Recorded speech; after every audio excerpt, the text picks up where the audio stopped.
नमस्कार दोस्तों, स्वागत है आपका हमारे चैनल एमएलटी स्फीयर पर, जहां हम आपके लिए लेकर आते हैं लैब टेक्नीशियन जॉब के लिए मोस्ट इम्पोर्टेंट टॉपिक और क्वेश्चन।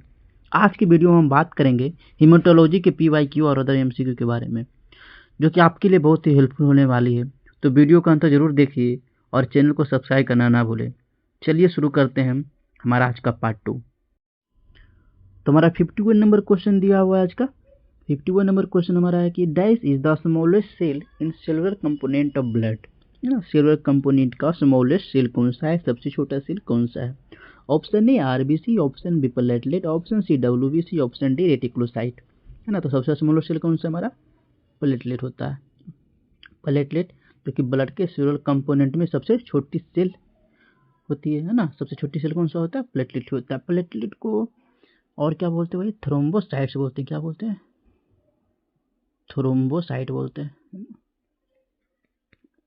ठीक है, इसका साइज कितना होता है? 2 to 3 माइक्रोमीटर साइज होता है ना। और इसका मेन काम क्या होता है? ब्लड क्लोटिंग करना होता है इसका मेन काम, है ना।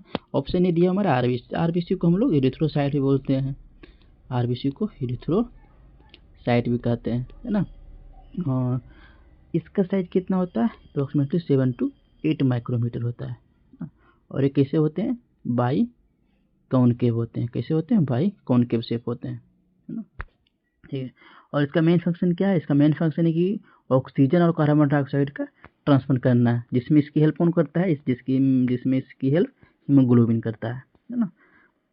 और ऑप्शन नंबर सी हमारा दिया हुआ है डब्ल्यूबीसी। डब्ल्यूबीसी को क्या बोलते हैं? ल्यूकोसाइट। डब्ल्यूबीसी को क्या बोलते हैं? ल्यूकोसाइट भी कहा जाता है। इसका साइज कितना होता है? 12 to 17 माइक्रोमीटर का होता है ना। इसका मेन फंक्शन क्या है? इसका मेन फंक्शन बॉडी की इम्यूनिटी को मेंटेन करना है और इन्फेक्शन से फाइट करना होता है। ये अलग अलग टाइप्स की होती है, जैसे न्यूट्रोफिल, है ना, लिम्फोसाइट, मोनोसाइट, इओसिनोफिल और बेसोफिल होता है ना। इसी में भी आपका ग्रेनुलोसाइट होता है, ना। तो ज़्यादा लंबा नहीं करते वीडियो को। और डी नंबर क्या हमारा दिया है? रेटिकुलोसाइट, है ना। रेटिकुलोसाइट क्या है? एक इमेच्योर आरबीसी होती है। रेटिकुलोसाइट क्या होती है? एक इमेच्योर आरबीसी होती है जो बोन मैरो से रिलीज होती है। इसका साइज कितना होता है? जितना हमारा आरबीसी का होता है उतना ही होता है, 7 to 8 माइक्रोमीटर का होता है ना। इसका मेन फंक्शन क्या है? वो ये ऑक्सीजन ट्रांसपोर्ट में हेल्प करता है और इनके गिनती बॉडी के आरबीसी प्रोडक्शन रेट को इंडिकेट करती है, ठीक ना। अपने नेक्स्ट क्वेश्चन, तो इसका राइट आंसर कौन सा हमारा था? प्लेटलेट था, ठीक है। अपने नेक्स्ट क्वेश्चन की ओर चलते हैं। नेक्स्ट क्वेश्चन हमारा 52 number question. Platelet factor 3 is required in. तो प्लेटलेट फैक्टर 3 यानी कौन सा? PF3 है, किस में रिक्वायर्ड है, किस में इसकी जरूरत होती है? Option A intrinsic coagulation pathway में, option B extrinsic coagulation of pathway में, या फिर थ्रोम्बोफिलिया में, फिर फाइब्रोलाइसिस में, है ना। तो PF3 यानी प्लेटलेट फैक्टर 3 की जरूरत ब्लड क्लॉटिंग यानी कोगुलेशन प्रोसेस में होती है ना। ये खासकर इंट्रिंसिक कोगुलेशन पाथवे में रिक्वायर्ड है। कौन सा? इंट्रिंसिक कोगुलेशन पाथवे में रिक्वायर्ड है ना। तो इसका ऑप्शन नंबर ही हमारा क्या है? सही है, ठीक है ना। देखिए, अब आते हैं हम लोग की ऑप्शन बी है एक्सट्रिंसिक कोगुलेशन ऑफ पाथवे, है ना। ये तब स्टार्ट होती है जब ब्लड वेसल इंजर हो जाता है ना। इसका मेन फंक्शन ब्लड क्लोटिंग को जल्दी इनिशिएट करना होता है एक्सट्रिंसिक पाथवे का, है ना। ऑप्शन सी हमारा दिया थ्रोम्बोफिलिया। तो एक ऐसी कंडीशन है जिसमें क्लॉट्स जल्दी बनते हैं और जो हेल्थ प्रॉब्लम जैसे कि डीप वेन थ्रोम्बोसाइसिस यानी डीप वेन थ्रोम्बोसिस या फिर स्ट्रोक के कारण बन सकते हैं, किसमें? थ्रोम्बोफिलिया, ठीक है। नेक्स्ट हमारा फाइब्रिनोलाइसिस। ये एक प्रोसेस है जिसमें ब्लड क्लॉट को तोड़ने का काम करता है। जब क्लॉट का काम कंप्लीट हो जाता है तो बॉडी अपने आप क्लॉट को क्या कर लेता है? डिजोल्व कर लेता है ना। इसी को हम लोग क्या बोलते हैं? फिब्रिनोलाइसिस बोलते हैं, ठीक है। अब मैं नेक्स्ट क्वेश्चन की ओर चलते हैं। 53 number question. Iron can be lost due to option A blood donation, option B during menstrual bleeding, option C during lactation, या ऑप्शन डी ऑल ऑप्शन। तो आयरन किस किस में लॉस होता है? ब्लड डोनेशन भी में आयरन का लॉस होगा ही, ऑप्शन ए भी सही है हमारा। ड्यूरिंग मेंस्ट्रुअल ब्लीडिंग में भी आयरन का लॉस होगा, ड्यूरिंग लैक्टेशन में भी। 3 ऑप्शन सही है, तो हमारा कौन सा ऑप्शन सही हो जाएगा? Option number D, all option. Next question हमारा 54 number question, the pan T cell marker is, है ना। पैन का मतलब क्या होता है? पैन का मतलब क्या होता है हमारा? यूनिवर्सल। क्या होता है? यूनिवर्सल या फिर ऑल, यानी मार्कर सभी टी सेल पर होता है। पेन का मतलब ये होता है यूनिवर्सल या फिर ऑल, यानी मार्कर क्या होगा हमारा? सभी टी सेल पर होता है ना। तो टी सेल मार्कर कौन है? तो पेन टी सेल मार्कर कौन होता है? CD3 होता है। CD3 क्या है? एक प्रोटीन कॉम्प्लेक्स है जो टी सेल सरफेस पर प्रेजेंट होता है ना। T cell CD3 T cell surface पर प्रेजेंट होता है ना, इसलिए इसे पैन टी सेल मार्कर कहते हैं, क्योंकि हर तरह के टी सेल पर प्रेजेंट होता है। तो इसका ऑप्शन कौन हो गया हमारा? ऑप्शन नंबर ए सही हो गया, CD3। ठीक है, अब नेक्स्ट क्वेश्चन हम लोग चलते हैं। नेक्स्ट क्वेश्चन हमारा 55 number question, removal of dash ml of blood result in loss of 1 milligram of iron, है ना। कितने मिलीग्राम ब्लड में हमारा 1 मिलीग्राम आयरन का लॉस होगा? Question number 55, option A 1 ml, option B 2 ml, option C 3 ml या option D 4 ml blood में। तो कौन सा होगा हमारा? 2 ml ब्लड में हमारा कितना मिलीग्राम आयरन का लॉस होगा? 1 मिलीग्राम का, यानी ऑप्शन नंबर बी हमारा सही हो गया। ठीक है, अब नेक्स्ट क्वेश्चन हम लोग चलते हैं। नेक्स्ट क्वेश्चन हमारा 56 नंबर क्वेश्चन। 56 नंबर क्वेश्चन है, लार्ज ग्रेनुलर लिम्फोसाइट आर, है ना। लार्ज ग्रेनुलर लिम्फोसाइट कौन है? ऑप्शन ए दिया हुआ है B cell, option B microphage, option C natural killer cell या ऑप्शन डी डेंड्राइटिक सेल। तो लार्ज ग्रेनुलर लिम्फोसाइट कौन सा होता है? पहले ऑप्शन का देख लेते हैं। हमारा पहला दिया हुआ है बी सेल, है ना। तो बी सेल क्या होता है? बी सेल एक प्रकार की क्या हमारा WBC होती है। बी सेल क्या होती है? एक प्रकार की WBC होती है जो इम्यून सिस्टम का हिस्सा होती है। इनका मेन काम क्या है? एंटीबॉडीज को बनाना होता है। इसका मेन काम क्या है? एंटीबॉडीज को बनाना होता है। मेन काम एंटीबॉडीज को बनाना है। ठीक, अब नेक्स्ट क्या हमारा? मैक्रोफेज। मैक्रोफेज एक प्रकार की WBC होती है जो इम्यून सिस्टम का इम्पोर्टेंट हिस्सा है। इनका मेन काम पैथोजेन, जैसे कि पैथोजेन मतलब जैसे बैक्टीरिया, वायरस, है ना, इन सबको क्या करते? पैथोजेंस और डेड सेल को खाता है और उन्हें बॉडी से सफाई करता है। कौन? मैक्रोफेज, है ना।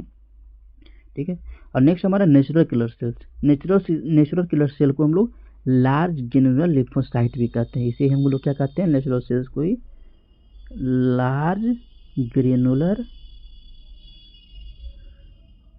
लिम्फोसाइट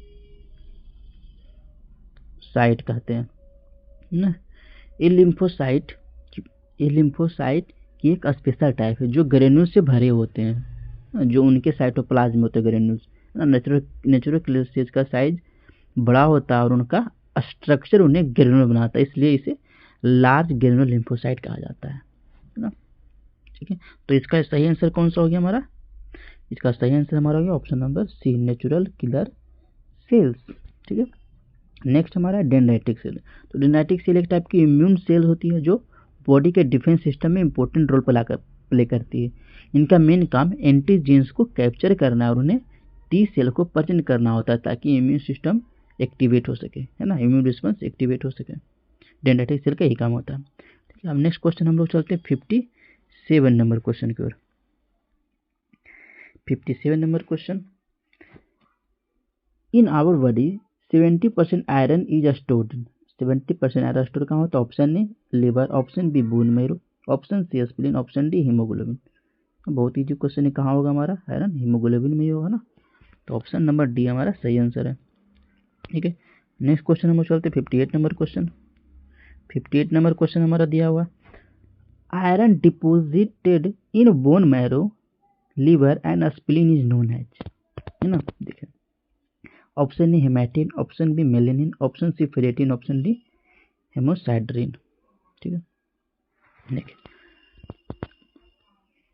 तो iron deposit in bone marrow, liver and spleen known as, इसको क्या कहते हैं हम लोग?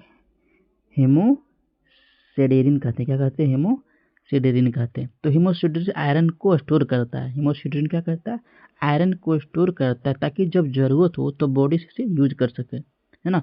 हेमोसिस्टीन ज़्यादातर कहाँ, लीवर, स्प्लीन और बोन मैरो में पाया जाता है ना। और इसका जो होता है यह ब्राउनिश येलो पिगमेंट के रूप में दिखता है ना। इम्पोर्टेंट क्वेश्चन यह कैसा दिखता है, पूछा भी जाता है एग्जाम में। यह ब्राउनिश येलो पिगमेंट के रूप में दिखता है। ठीक है, ठीक है। अब नेक्स्ट क्वेश्चन, इसका सही आंसर कौन सा हो गया हमारा, हेमोसिस्टीन। नेक्स्ट क्वेश्चन है हमारा 59 number question. In male haemoglobin and RBC count is higher than female due to the action of dash hormone. कौन से हार्मोन है ना, आरबीसी काउंट और हीमोग्लोबिन मेल में फीमेल से ज़्यादा होता है, किसी कारण। Option A testosterone, option B FSH follicle stimulating hormone, option C T3, option D TSH thyroid stimulating hormone. तो कौन सा हार्मोन के कारण होता है, ऑप्शन नंबर ए टेस्टोस्टेरोन। बहुत ईजी क्वेश्चन, ऑप्शन नंबर ए हमारा सही आंसर हो गया। ठीक है, अब नेक्स्ट क्वेश्चन हम लोग चलते हैं 16 नंबर क्वेश्चन। 16 नंबर हमारा क्वेश्चन दिया हुआ है, in which anaemia the amino acid valine is substituted for glutamic acid in each of 2 beta chains। Option A iron deficiency anaemia, option B haemolytic anaemia, option C thalassaemia, option D sickle cell anaemia, है ना। तो देखिए option A दिया हुआ हमारा iron deficiency anaemia. पहले option पे बात करते उसके बाद हम लोग आंसर पे आएंगे। ऑप्शन ए हमारा दिया हुआ आयरन डिफिशियंसी एनीमिया। तो आयरन डिफिशियंसी एनीमिया जब क्या इसमें क्या होता है कि जब बॉडी में आयरन की कमी हो जाती है तो हमारा आयरन डिफिशियंसी एनीमिया होता है। ठीक है, और हिमोलाइटिक एनीमिया में आरबीसी ज़्यादा जल्दी टूट जाती है जिससे बॉडी में इनकी कमी हो जाती है ना। और थैलेसीमिया हमारा क्या है, थैलेसीमिया एक जेनेटिक बीमारी है जिसमें कि आरबीसी का प्रोडक्शन में प्रॉब्लम होता है और इसमें हीमोग्लोबिन का प्रोडक्शन कम होता है जिससे क्या होता है, एनीमिया हो जाती है ना। इसके भी 2 टाइप है थैलेसीमिया के, पता ही होगा आपको, अल्फा और बीटा थैलेसीमिया। ठीक है, ठीक है। नेक्स्ट है हमारा सिकल सेल एनीमिया। ठीक है, sickle cell anaemia normal haemoglobin है ना, जो ए होता है उसमें बीटा ग्लोबिन चेन पर 6th पोजीशन पर क्या होता है, ग्लूटामिक एसिड होता है। देखिए जो हमारा नॉर्मल हीमोग्लोबिन ये होता है उसमें बीटा ग्लोबिन जो चेन होता है, जो बीटा ग्लोबिन चेन होता है उसके 6th पोजीशन पे हमारा क्या होता है, ग्लूटामिक एसिड होता है, ग्लूटामिक एसिड होता है। ठीक है ना। लेकिन जब ग्लूटामिक एसिड को वलाइन से रिप्लेस कर दिया जाता है, जिससे क्या होता है, जिससे हीमोग्लोबिन जिससे क्या होता है, ग्लूटामिक एसिड को वलाइन से रिप्लेस कर दिया जाता है, जिससे हीमोग्लोबिन यस बनता है, यस का मतलब यहाँ क्या हुआ, सिकल सेल, यानी कि सिकल सेल एनीमिया की कंडीशन होती है। तो यही हमारा क्वेश्चन भी पूछ रहा था। तो कौन सा कंडीशन होगा, तो कौन सा एनीमिया होगा हमारा, सिकल सेल एनीमिया, है ना। ठीक है, तो ऑप्शन नंबर डी हमारा सही आंसर हो गया। नेक्स्ट क्वेश्चन हम लोग अब चलते हैं। नेक्स्ट क्वेश्चन हमारा 61 number question, in which anaemia serum contains auto antibody which reacts with red cell antigen। Option A sickle cell anaemia, option B aplastic anaemia, option C autoimmune haemolytic anaemia, option D megaloblastic anaemia, है ना।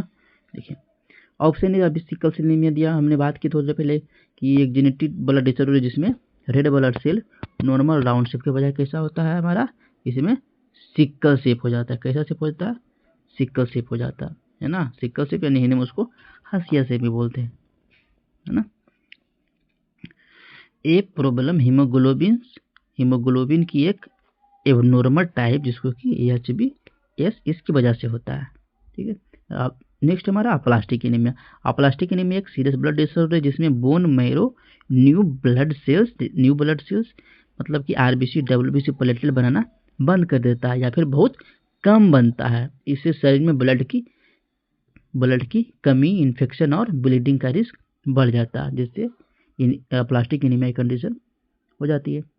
ठीक है, C number हमारा autoimmune haemolytic anaemia. C number क्या हमारा, autoimmune haemolytic anaemia, है ना। ऐसी एनीमिया जिसमें सीरम में ऑटो एंटीबॉडी, जिसके सीरम में एक क्वेश्चन यहाँ है, जैसे सीरम में ऑटो एंटीबॉडी पाई जाती है जो आरबीसी के एंटीजन के साथ रिएक्ट करती है। किसके? आरबीसी के एंटीजन के साथ रिएक्ट करती है ना, उसे ऑटो इम्यून हेमोलाइटिक एनीमिया कहते हैं।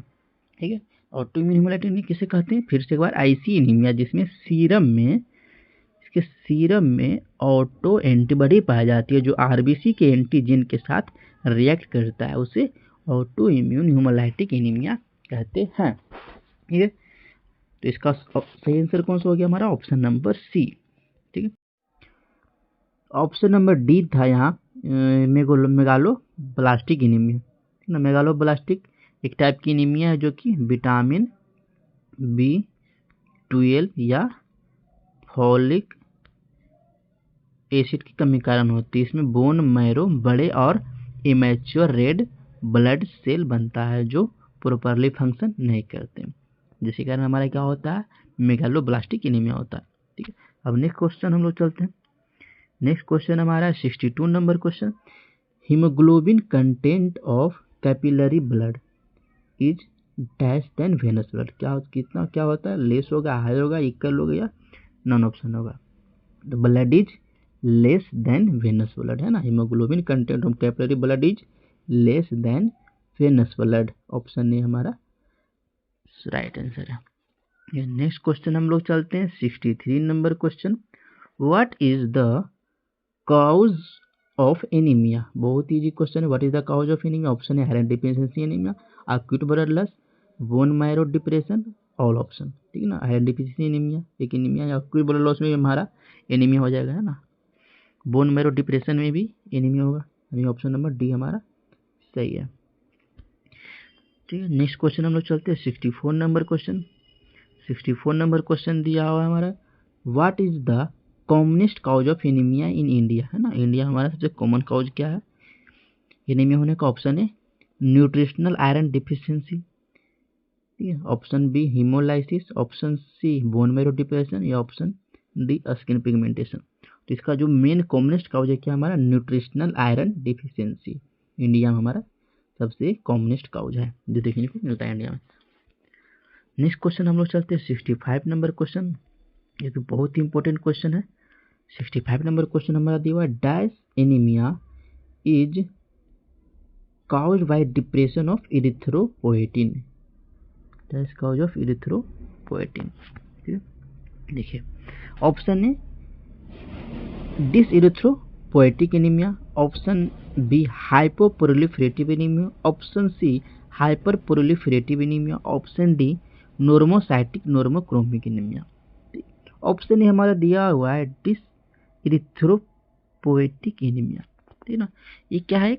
रेयर ब्लड डिसऑर्डर है जो आरबीसी के प्रोडक्शन में डिसफंक्शन के कारण होती है ना, आरबीसी प्रोडक्शन में डिसफंक्शन के कारण होते हैं। इसमें बोन मैरो नॉर्मल आरबीसी नहीं बना पाता, जो बोन मैरो होता है नॉर्मल आरबीसी नहीं बना पाता, और इमेच्योर और एबनॉर्मल आरबीसी ब्लड स्ट्रीम में आते हैं। किसमें? हमारा डिस इरिथ्रोपोएटिक एनीमिया में, जो जल्दी टूट जाते हैं।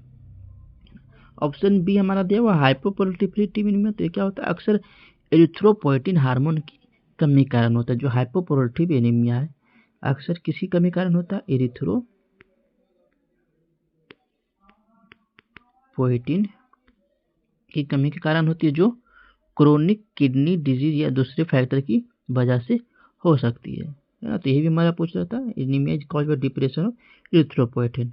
इसका सही आंसर कौन सा हो गया? Hypoproliferative anaemia. ठीक है, सी नंबर हमारा तो क्या है? Hyperproliferative anaemia. तो hyperproliferative anaemia, anaemia haemolytic, जो एनीमिया है haemolytic anaemia, sickle cell anaemia, या एक्सेसिव ब्लड लॉस की वजह से होती है ना। हाइपो में क्या होता है? जो हाइपोप्रोलिफरेटिव एनीमिया, हाइपो में क्या होता है कि आरबीसी का प्रोडक्शन कम होता है, लेकिन इसमें आरबीसी का प्रोडक्शन ज़्यादा होता है। हाइपर है तो इसमें आरबीसी का प्रोडक्शन ज़्यादा होता है। अगर आरबीसी का प्रोडक्शन ज़्यादा होगा तो इसमें जल्दी टूटेगा, आरबीसी का प्रोडक्शन ज़्यादा होगा तो टूटेगा भी जल्दी, है ना। लेकिन उतनी मात्रा में तो हमारा ब्लड बनेगा नहीं। ठीक है, नेक्स्ट है हमारा नॉर्मोसाइटिक नॉर्मोक्रोमिक एनीमिया। इसमें नॉर्मोसाइटिक का मतलब है कि जो सेल हमारा होगा नॉर्मल होगा, है ना, नॉर्मल साइज का सेल होगा। और इसमें एक है हमारा नॉर्मोक्रोमिक। नॉर्मोक्रोमिक का मतलब है जो कलर होगा वो नॉर्मल कलर का होगा। ठीक है, तो अपने चलते हैं अपने नेक्स्ट क्वेश्चन की। नेक्स्ट क्वेश्चन है हमारा 66 number question, what is the common cause of haemoglobinuria, है ना। हीमोग्लोबिनूरिया का कॉमन काउज क्या है? Option A haemolytic anaemia, option B transfusion reaction, option C extensive burns, option D all option. तो इसमें जो है haemolytic anaemia, transfusion reaction, extensive burns, ये जो तीनों है हमारा किसका कॉमन काउज है? हीमोग्लोबिनूरिया का कॉमन काउज है, यानी ऑप्शन नंबर डी इसका राइट आंसर है। नेक्स्ट क्वेश्चन है हमारा 67 number question, dash disorder is often found due to NTP antibodies in blood. Blood में एनटीपी एंटीबॉडीज के कारण कौन सा डिसऑर्डर होता है?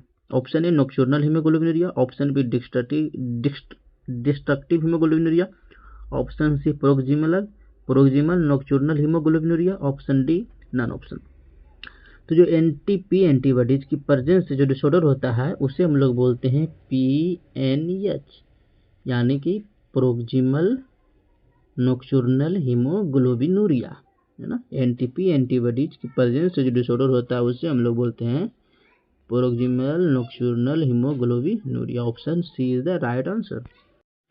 नेक्स्ट क्वेश्चन है 68 number question, Heinz bodies in RBC can be present in that condition. कौन से कंडीशन में आरबीसी में हिंज बॉडीज प्रेजेंट होता है? Option A chemical poisoning, option B drug intoxication, option C G6PD deficiency, option D all option. तो chemical poisoning, drug intoxication और G6PD deficiency, इन तीनों में जो आरबीसी के हिंज बॉडीज में कंडीशन दिखते हैं, यानी ऑप्शन नंबर डी इसका सही आंसर है, ऑल ऑप्शन हो जाएगा।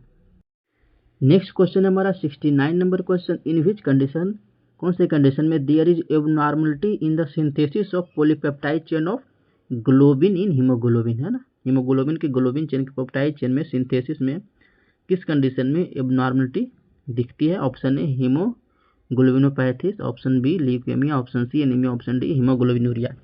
तो जो हीमोग्लोबिनोपैथीज है इसमें क्या होता है? हीमोग्लोबिन की स्ट्रक्चर या प्रोडक्शन में प्रॉब्लम होती है ना, जिसके कारण आरबीसी सही तरीके से काम नहीं कर पाते हैं। तो इसका जो सही आंसर हमारा कौन सा हो जाएगा? ऑप्शन नंबर ए हीमोग्लोबिनोपैथीज। इसी कंडीशन में एबनॉर्मलिटी देखने को मिलती है, यानी ऑप्शन ए नंबर हमारा सही है। नेक्स्ट क्वेश्चन हमारा 70 number question, which anaemia is known as Cooley's anaemia और मेडिटेरेनियन एनीमिया, कौन से एनीमिया को हम लोग कूलिज एनीमिया फिर मेडिटेरेनियन एनीमिया बोलते हैं? तो ऑप्शन है microcytic anaemia, option B polycythaemia, option C thalassaemia, option D haemolytic anaemia. तो इसका जो सही आंसर है, बहुत ईजी क्वेश्चन, थैलेसीमिया को हम लोग कूलिज एनीमिया भी कहते हैं। बहुत बार एग्जाम में प्रीवियस ईयर क्वेश्चन में पूछा भी गया है। नेक्स्ट क्वेश्चन है 71 number question, in beta thalassaemia minor amount of dash haemoglobin is reduced, है ना। इन बीटा थैलेसीमिया माइनर में कौन सा हीमोग्लोबिन है जो रिड्यूस हो जाता है? ऑप्शन है HbA, option B HbF, option C HbC, option D HbD। तो HB है ये हमारा रिड्यूस हो जाता है, ऑप्शन ए नंबर इसका राइट आंसर है, HbA। ये एडल्ट रेड ब्लड सेल में पाया जाता है, किसमें? एडल्ट रेड ब्लड सेल में पाया जाता है HbA, है ना। यह अल्फा और बीटा ग्लोबिन चेन से बना होता है, अल्फा एंड बीटा चेन से बना होता है। नेक्स्ट हमारा HbF का मतलब क्या? फेटल हीमोग्लोबिन, जो एम्ब्रियोनिक डेवलपमेंट के दौरान होता है ना। ये क्या HbF क्या होगा? फेटल हीमोग्लोबिन जो हमारा एम्ब्रियोटिक डेवलपमेंट के दौरान होता है, या न्यूबॉर्न बेबीज में भी होता है। लेकिन जैसे जैसे वो बड़ा होता है HbF का प्रोडक्शन धीरे धीरे कम हो जाता है और HbA का प्रोडक्शन बढ़ जाता है। HbF बाद में क्या बन जाता है हमारा? HbA। क्यों? क्योंकि HbF का प्रोडक्शन कम जाता है और HbA का प्रोडक्शन बढ़ जाता है। और जो HbC है और HbD है ना, एक एबनॉर्मल हीमोग्लोबिन है, ठीक है। अपने नेक्स्ट क्वेश्चन की ओर चलते हैं। नेक्स्ट क्वेश्चन हमारा है 72 नंबर क्वेश्चन, बहुत ईजी क्वेश्चन और एग्जाम में बहुत बार पूछा भी गया है question. The dilution factor of blood and RBC diluting fluid is dash in total erythrocyte count by haemocytometry, है ना। तो इसका जो आंसर कौन सा हो जाएगा 200, है ना, 200 होता है। नेक्स्ट क्वेश्चन हम लोग 73 number question, commonly used RBC diluting fluid in laboratory. Laboratory में कॉमनली कौन कौन से diluting fluid, RBC diluting fluid use किए जाते हैं। Option A Hayem's fluid, option B Gower solution, option C Toisson's fluid, option D all option. लेबोरेटरी में RBC count करने वक्त अलग अलग डाइल्यूटिंग फ्लूइड का यूज होता है। जो कॉमनली यूज होते हैं वो है कौन कौन, हेम्स फ्लूइड है, गोबर सोल्यूशन है, ट्वाइस फ्लूइड है, ये तीनों है ना। तो पहला हमारा क्या है, हेम्स फ्लूइड। देखिए पहला हमारा है हेम्स फ्लूइड। कौन है हमारा, हेम्स फ्लूइड। तो हेम्स फ्लूइड इसमें क्या क्या होता है, इसमें हमारा sodium chloride, mercuric chloride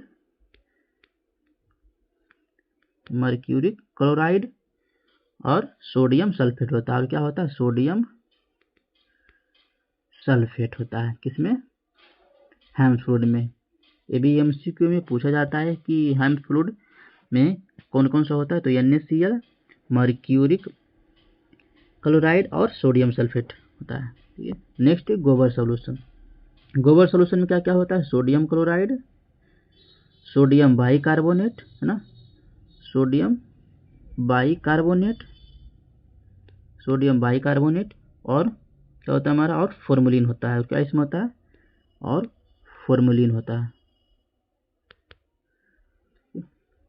next है हमारा ट्वाइसेंस फ्लूइड, है ना, ट्वाइसेंस फ्लूइड। इसमें क्या होता है, NaCl के साथ और भी, NaCl के साथ इसमें और भी कंपोनेंट होते हैं जो आरबीसी को काउंट करने में हेल्प करते हैं। ठीक है, यानी कि इसका option number D right answer हो गया। चलते हैं अब नेक्स्ट क्वेश्चन की ओर। नेक्स्ट क्वेश्चन हमारा 74 number question, RBC diluting fluid has following property, है ना। आरबीसी डाइल्यूटिंग फ्लूइड का इसमें कौन सा प्रॉपर्टी है। Option A prevent haemolysis, haemolysis को प्रिवेंट करता है, सही है। Option B prevent rouleaux formation, option C prevent clotting, एकदम सही है। Option D all option. RBC diluting fluid का यूज आरबीसी को डाइल्यूट करने के लिए होता है और इसमें कुछ इंपॉर्टेंट प्रॉपर्टीज होती है जो एक्यूरेट काउंटिंग में हेल्प करती है ना। ठीक है, और इसमें दिया हुआ प्रिवेंट और रॉलेक्स फॉर्मेशन। तो रॉलेक्स फॉर्मेशन तब होती है जब आरबीसी एक दूसरे पर स्टैक हो जाते हैं, तब हमारा क्या हो जाता है, रॉलेक्स फॉर्मेशन हो जाता है। प्रिवेंट क्लॉटिंग से प्रिवेंट करती है, यानी कि तीनों ऑप्शन हमारा सही होगा। Option number D is the right answer. Next question है हमारा 75 number question, formal citrate solution is used for counting of. Option है RBC, option B WBC, option C platelet, option D eosinophil, है ना। तो formal citrate solution के लिए, formal citrate solution का use किसकी काउंटिंग के लिए करते हैं, तो आरबीसी की काउंटिंग के लिए यूज करते हैं। जो फॉर्मल साइट्रेट सॉल्यूशन है उसका यूज आरबीसी को प्रिजर्व, है ना, और डाइल्यूटिंग करने के लिए करते हैं। किसकी, डाइल्यूटिंग करने के लिए किया जाता है। ठीक है, अब नेक्स्ट क्वेश्चन की ओर चलते हैं 76 नंबर क्वेश्चन। अरे बहुत इजी क्वेश्चन है और बहुत बार यहाँ में पूछा भी जाता है इससे। There is dash marking on the RBC pipette, है ना। इनमें से कौन सा ऑप्शन है जो कि आरबीसी के पिपेट के मार्किंग को शो करता है। ऑप्शन ए 0.5 मार्किंग होता है, ऑप्शन बी 4 मार्किंग, या ऑप्शन सी 200 मार्किंग, या ऑप्शन सी 300 मार्किंग। तो कितना मार्किंग होता है पिपेट पे, 0.5 आरबीसी पिपेट पे हमारा कितना मार्किंग होता है, 0.5। Option A is the right answer. Next question हम लोग चलते हैं 77 number question, which finger is most commonly use for pricking, है ना। ब्लड प्रिक करने के लिए हम लोग कौन सा कॉमनली यूज करते हैं finger. Option A left ring finger, option B right little finger, option C left middle finger, या राइट मिडिल फिंगर। तो हम लोग कौन सा यूज करते हैं, लेफ्ट रिंग फिंगर। बहुत इजी क्वेश्चन है। नेक्स्ट क्वेश्चन हमारा 78 number question, which counting chamber can be used for counting of blood cell. कौन सा काउंटिंग चैम्बर हम ब्लड सेल की काउंटिंग के लिए यूज करते हैं। Option A Neubauer chamber, option B Burker chamber, option C improve Neubauer chamber, option D all option. तो ये तीनों चैम्बर है, इसका यूज हम लोग काउंटिंग चैम्बर के रूप में करते हैं जो कि ब्लड सेल को काउंट करने के लिए किया जाता है, यानी कि ऑप्शन नंबर डी इसका सही आंसर है। ना। देखिए अब इसमें जो बर्कर चेम्बर है, इससे एग्जाम में पूरी क्या पूछा था कि बर्कर चेम्बर या ऑल्सो नोन है, तो बर्कर चेम्बर को हम लोग हीमोसाइटोमीटर भी बोलते हैं। क्या बोलते हैं इसको? हीमोसाइटोमीटर भी कहा जाता है। हीमोसाइटोमीटर भी कहा जाता है किसको? बर्कर चेम्बर को। इस क्वेश्चन का सही आंसर कौन सा हो गया हमारा? डी, ऑल ऑप्शन सही हो गया। नेक्स्ट क्वेश्चन की ओर चलते हैं। नेक्स्ट क्वेश्चन हमारा है 79 number question. Area of which counting chamber is 16 millimetre square, है ना। किस काउंटिंग चेम्बर का एरिया जो होता है 16 मिलीमीटर स्क्वायर होता है? Option A Neuber chamber. Neuber chamber का कितना होता है एरिया हमारा? 9 मिलीमीटर स्क्वायर होता है ना। अब बर्कर चेम्बर का कितना होता है हमारा? बर्कर चेम्बर का हमारा होता है, इसका भी होता है 9 मिलीमीटर स्क्वायर होता है। और जो फर्स्ट है रोसेंथल चेम्बर है, इसका कितना होता है? 16 मिलीमीटर स्क्वायर होता है, यानी कि option number C is the right answer. अब इससे एग्जाम में क्या पूछा जाता है? डेप्थ भी पूछता है कभी कभी। ये तो पूछा हमारा काउंटिंग चेम्बर का एरिया कितना होता है, पूछा जाता है डेप्थ। तो बात करते हैं डेप्थ के बारे में। जो न्यूबर चेम्बर का डेप्थ होता है, न्यूबर चेम्बर का डेप्थ कितना होता है? 0.1 mm। कितना होता है? 0.1 mm। बर्कर चेम्बर का भी 0.1 mm, लेकिन जो फर्स्ट रोसेंथल चेम्बर इसका 0.2 mm डेप्थ होता है ना। चलिए इसका जो सही आंसर है हमारा ऑप्शन नंबर सी। अब नेक्स्ट क्वेश्चन की ओर चलते हैं। नेक्स्ट क्वेश्चन हमारा 80 number question. How many smallest square are used for counting RBC in the Neubauer chamber, है ना। न्यूबर चेम्बर में आरबीसी को काउंट के लिए कितने स्मॉलेस्ट स्क्वायर रहते हैं? उसमें कितने स्मॉलेस्ट स्क्वायर होते हैं? Option A 16, option B 200, option C 400, option D 64। तो कितने होते हैं? 400 होते हैं। Option number C is the right answer. जैसे हम लोग को पता है कि न्यूबर चेम्बर में टोटल कितने लार्ज स्क्वायर होते हैं? 9 लार्ज स्क्वायर होते हैं। हाँ, और 9 में से जो सेंट्रल लार्ज स्क्वायर को आरबीसी काउंटिंग के लिए यूज किया जाता है ना, 9 में से सेंट्रल लार्ज स्क्वायर के लिए किस लिए यूज करते हैं हम लोग? आरबीसी के काउंटिंग के लिए यूज करते हैं। और सेंट्रल स्क्वायर का साइज कितना होता है हमारा? जो सेंट्रल स्क्वायर होता है उसका साइज 1 मिलीमीटर स्क्वायर होता है, ठीक है। और इस स्क्वायर को कितने स्क्वायर में डिवाइड किया जाता है? इस जो स्क्वायर होता है 1 मिलीमीटर स्क्वायर का, इसको 16 स्मॉलर स्क्वायर में डिवाइड किया जाता है। हर स्मॉलर स्क्वायर होता है उसका साइज कितना होता है?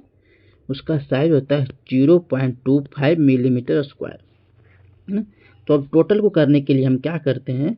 16 को 25 से मल्टीप्लाई कर देते हैं। तो टोटल में अगर 16 स्मॉल स्क्वायर को एक लार्ज सेंट्रल स्क्वायर के लिए काउंट करते हैं तो 400 स्मॉल स्क्वायर मिलते हैं। तो 16 इंटू अगर 25 करेंगे तो हमारा 400 स्क्वायर आ जाएगा, स्मॉलेस्ट स्क्वायर। तो इसका option C is the right answer हो गया। अब नेक्स्ट क्वेश्चन की ओर चलते हैं हम लोग।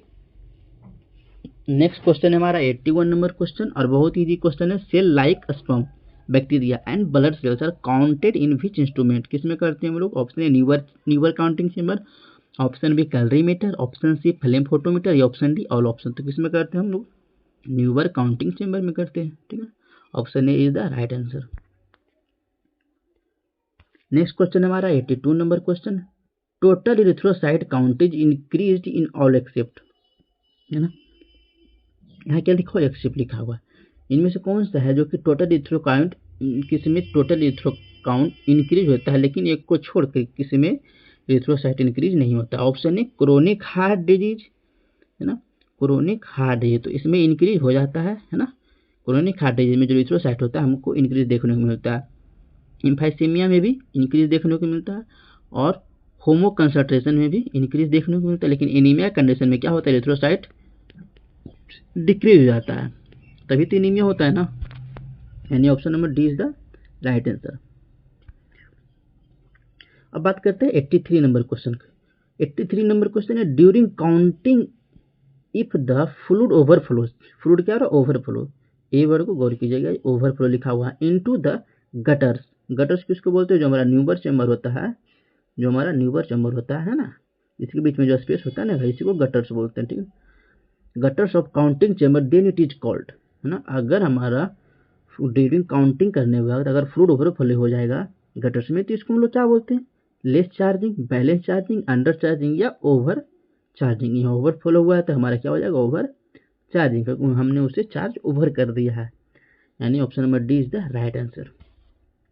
नेक्स्ट क्वेश्चन की ओर चलते हैं। 84 नंबर क्वेश्चन, एक graph representing distribution of red cell diameter is known as ना आरबीसी। देखिए क्या एक graph representing distribution of red cell diameter is known as, क्या कहते हैं इसको? Option A Price Jones curve, option B growth curve, या ऑप्शन बी कैलिब्रेशन कर्व, या ऑप्शन डी आइडेंटिफिकेशन कर्व। तो इसको क्या कहते हैं हम लोग? Price Jones curve, RBC distribution curve भी कहा जाता है। जो प्राइस जोन कर्व है इसको हम लोग आरबीसी डिस्ट्रीब्यूशन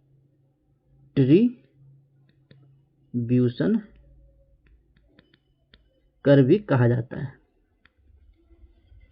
ठीक है, यानी option number A is the right answer हो गया। Next question 85 number question, which radio isotopes are used for red blood cell volume determination, है ना? कौन सा रेडियो आइसोटोप है जो कि आरसीबी डिटर्मिनेशन के लिए यूज करते हैं? Option A P32, option B K42, option C both, option D S22। Option A क्या दिया हुआ है? P32। इसमें जो P30 दिया हुआ है हमारा, P32 का मतलब क्या है हमारा कि फॉस्फोरस, P का मतलब यहाँ क्या है? फॉस्फोरस, फॉस्फोरस 32, और K42 का मतलब हमारा है पोटेशियम, है ना, पोटेशियम 42, है ना, जो कि क्या होता है? आरसीबी, यानी कि रेड ब्लड सेल वॉल्यूम के लिए यूज होता है, उसके डिटर्मिनेशन के लिए यूज होता है। तो इसका सही आंसर कौन सा हो गया? बोथ ए एंड बी, ठीक है, यानी option number C is the right answer. Next question है हमारा 86 number question, erythropoietin secretion increases in all the following condition except. Erythropoietin secretion increase होता है एक को छोड़ के। Option A high altitude, option B anaemia, option C chronic kidney disease, option D chronic obstructive lung disease. तो किस में increase नहीं होता है? Option number C chronic kidney disease. Next question चलते हैं 87 number question, which one is not the preferred site for bone marrow aspiration in an adult. Which one is not the preferred site for bone marrow aspiration in adult. Adult में हम लोग कौन सी site को bone marrow aspiration के लिए use नहीं कर सकते हैं? ऑप्शन ए पोस्टीरियर सुपीरियर इलियक स्पाइन, ये तो हम यूज करते हैं, ये तो नहीं होगा। ऑप्शन बी स्टर्नम भी किया जाता है। Option C anterior superior iliac spine, adult में इसे लिया जा सकता है, लेकिन जो टीबियल ट्यूबरोसिटी इसे हम लोग नहीं ले सकते हैं, बोन मैरो एस्पायरेशन इसे नहीं कह सकते हैं। Option number D is the right answer. अब आते हैं next question 88 number question. 88 number question दिया हुआ है, the process of production of blood is known as. बहुत ही जो क्वेश्चन है, क्या बोलते हैं इसको हम लोग? Haemopoiesis. Production of blood is known as haemopoiesis. Next question है हमारा 89 number question, during mesoblastic stage 0 to 2 months blood is forming ना। Option A liver, option B pancreas, option C yolk sac, option D bone marrow, है ना। जैसे हम लोग जानते हैं जो फीटल लाइफ होता है उसमें ब्लड के प्रोडक्शन का स्टेज, जैसे कि पहला जो स्टेज है हमारा हिपैटिक स्टेज। अगर हिपैटिक स्टेज की बात करें, है ना, अगर हिपैटिक स्टेज की बात करें तो उसमें जो ब्लड का फॉर्मेशन होता है कहाँ होता है हमारा? लीवर एंड स्प्लीन में। कहाँ होता है? लीवर एंड स्प्लीन में होता है। हिपैटिक स्टेज की बात कर रहे हैं। अगर माइलॉइड स्टेज की बात करें तो उसमें जो होता है हमारा कहाँ होता है? माइलॉइड स्टेज में बोन मैरो में होता है। किस में होता है? बोन मैरो में होता है। लेकिन अगर करें आफ्टर बर्थ, अगर आफ्टर बर्थ की बात करते हैं, आफ्टर बर्थ की बात करें तो ये कहाँ होता है हमारा? ऑल बोन्स के साथ, जो हमारा ऑल बोन्स होता है उसके साथ साथ कहाँ होता है हमारा? रेड बोन मैरो में। रेड बोन मैरो में होता है ब्लड का फॉर्मेशन, ठीक है। अब करें ड्यूरिंग मेसोब्लास्टिक, जो मेसोब्लास्टिक स्टेज 0 से 2 मंथ है उसमें ब्लड का फॉर्मेशन कहाँ होता है? यॉक सेक में होता है। Option number C is the right answer, ठीक है। हमने लीवर का भी देख लिया कहाँ होता है, कि बोन मैरो का भी कब होता है, किस स्टेज में होता है, हमने देख लिया, ठीक है। अब नेक्स्ट क्वेश्चन की ओर चलते हैं। नेक्स्ट क्वेश्चन हमारा 90 number question, after birth blood cells are producing, है ना। अभी थोड़ी देर पहले हमने बताया था कि आफ्टर बर्थ जो होता है ब्लड सेल आज प्रोड्यूसिंग कहाँ प्रोड्यूस होता है? Option A liver, option B red bone marrow, option C aspirin, option D yellow bone marrow. तो कहाँ red bone marrow, option B is the right answer. Next question हम लोग चलते हैं 91 number question. Erythropoietin hormone which stimulate red cell production is secreted by. Erythropoietin hormone which stimulate red cell production is secreted by. जो erythropoietin hormone जो red cell production को stimulate करता है या किससे सेक्रेट होता है? तो option A kidney, option B spleen, option C liver, option D bone marrow. तो इसका राइट आंसर क्या हो जाएगा हमारा? Kidney, option A is the right answer. ठीक है, अब अपने नेक्स्ट क्वेश्चन क्यों चलते हैं। नेक्स्ट क्वेश्चन हमारा 92 नंबर क्वेश्चन दिया हुआ है। Erythropoietin is dice in nature. Erythropoietin is dice in nature. Erythropoietin nature क्या होता है? Option A lipoprotein, option B conjugated protein, option C glycoprotein, option D none option. तो जो इरिथ्रोपोएटिन होते हैं हमारा क्या होता है? एक ग्लाइकोप्रोटीन होता है। ग्लाइकोप्रोटीन का मतलब है कि ग्लाइकोप्रोटीन होता है, लेकिन ग्लाइकोप्रोटीन का मतलब है कि इसमें इरिथ्रोपोएटिन प्रोटीन और कार्बोहाइड्रेट का कॉम्बिनेशन होता है ना। जो इरिथ्रोपोएटिन में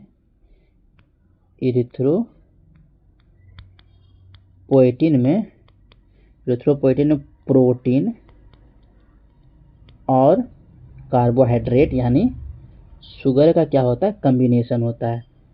इसको फिर क्या बोलते हैं हम लोग? ग्लाइकोप्रोटीन बोलते हैं। यानी option number C is the right answer.